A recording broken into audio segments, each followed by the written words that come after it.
de 5 enfants. kër gi takkoo kër sœur fa la Macky Sall juddoo 61 la Macky juddu mois de décembre le 11 décembre te la juddu ba muy juddu yaayam dem na marché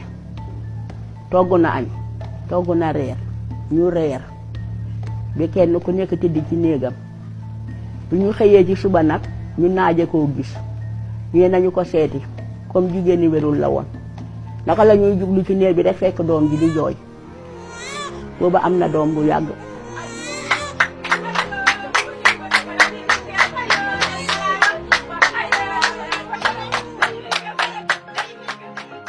Macky sage-femme tiimu ko mbindeef tiimu ko yaayam moo wasinal boppam normalement ak sutura li ma remarqué ci Macky xamoon ne dina nekk dara mooy fekk na fi benn nijaayu borom kër gi mooy turandoom ñu naan ko Macky Chérif kooku góor gu tàng la woon.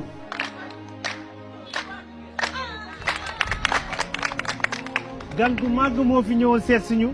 waaye gan gu màgg it gane si na àdduna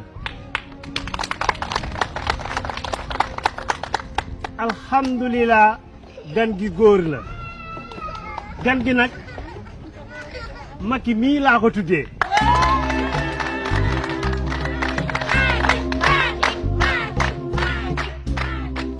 kooku moo ko tudd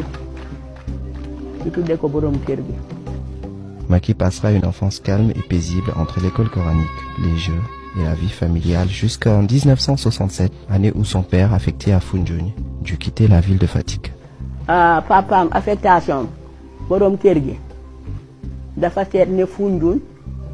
moo gënoon a yomb su ko defee dina mun di dajale ba sampu kër.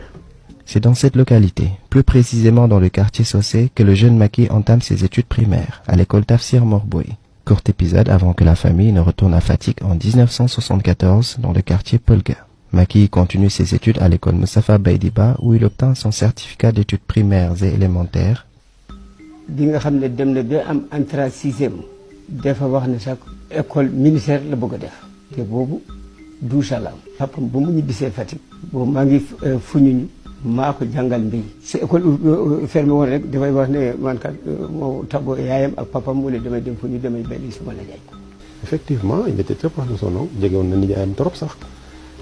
dëggal ko parce que c'était une même famille parce que nijaayam ak yaayam ak ñoom ñoo dekkoon benn kër gi presque seen kër yi taxaloo woon donc autant ni ko papaam ak yaayam doon yare noonu la ko nijaayam aussi doon yare. mosuma sentir pression parents yi ci kaw Macky sama nijaay daal laa gis ne moom moo doon gën a am contrainte en terme de dem leen tool yëkkati lii defal lii mais ñun suñuy parents proprement parler dañu éduquer ci liberté parce que nga xam ne li nga koy yaree moom mu ngi ci déjà parce que bu dee jàng bu ngi jàng joxe ci exemple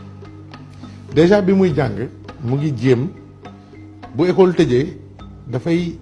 proposer wu boppam comme pointeur ci toolu ceeb yi dans le Saloum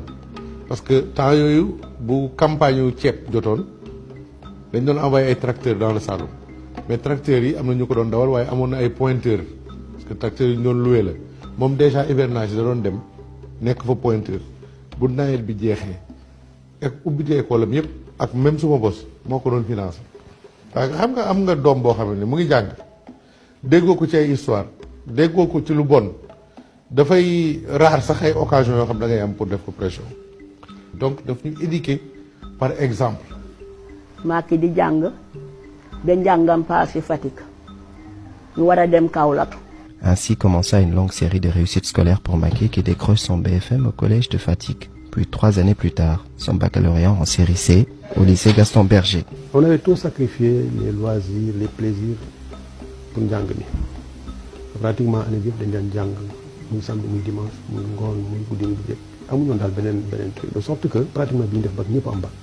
Connu pour son pacifisme, son sens élevé du travail et sa bonne éducation, il n'en demeure pas moins que le jeune adolescent présentait déjà, à cette époque, des signes de leadership et un engagement certain pour la vie associative, sportive et surtout politique. Tout ce qui est encadrement, organiser nit ñi, boole leen, dajale leen,